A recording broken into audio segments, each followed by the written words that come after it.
I'm Sheldon Mutei Ndumbu. I'm an animator, stop motion animator, illustrator, fine artist, DJ, boxer in some other fields. But mostly I'm into animation right now, stop motion animation. My name is Gift Chansimire Oroni. I'm an illustrator and an animator at Inkspace Bureau. I'm Stephanie Ajang-Okeo. I'm a microbiologist and an active science communicator. I'm the founder and director of Under the Microscope, a non-profit organization that advances science and innovation in Africa using different platforms and projects and initiatives. I met with Steph, how many years ago? Was this 3 years ago, 4 years ago? We were in campus together. She's a microbiologist, I think. If I don't misquote her, I think she's a microbiologist. But she does science stuff. And she came up with a project. She wanted to do some science communication project about pollution. And that's how Binti Maji was birthed. It talked about a girl who lives in the ocean, well, close to the ocean, and those wrangles about people who were dumping garbage in the ocean. It's an amazing film, basically. The program itself, we didn't think we could actually come this far, and also the reception of the people who watched the video, especially children. And now this has actually mushroomed or advanced or evolved to now the Science Art Clubs. And the main purpose of the Science Art Clubs is to nurture young scientists and responsible citizens. I think from our space, in terms of where we come in as science communicators, there's usually a lot of emphasis on scientists, adults, and generally just an older age group in terms of nurturing those science communication skills.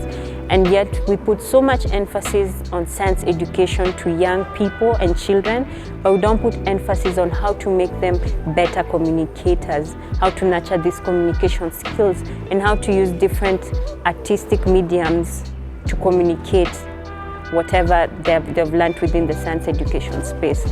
And this is where now Science Art Clubs mushroomed. Whatever we've done in Binti Maji and the ocean, are we able to transfer and nurture these same skills to young people?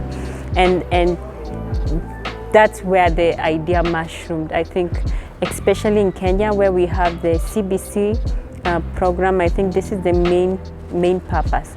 And for us, it's just not to make them better science communicators, is to now prompt and also encourage them to be responsible citizens. For example, with this first phase, we're learning on pollution. Where they get to see how pollution can just affect the whole society, the whole community at large. Right now, we're at a school, New Pumwani, where we are doing a program right now, teaching kids about stop motion animation, about science communication, how to communicate scientific ideas. And we'd like to see this just gain momentum and take over the country, take over the country, yeah. I'm so lucky to be standing in the school that I went to and teaching kids right now about how science and art meet together. Honestly, when I was here, I never thought that I'd be back here, first of all. When I was here, I never thought I was going to be a science communicator. I didn't even know what that meant.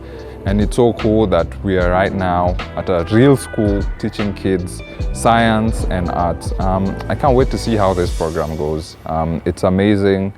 Everyone who is involved, the teachers, the artists, the scientists, are putting in so much, and they're doing it for the kids.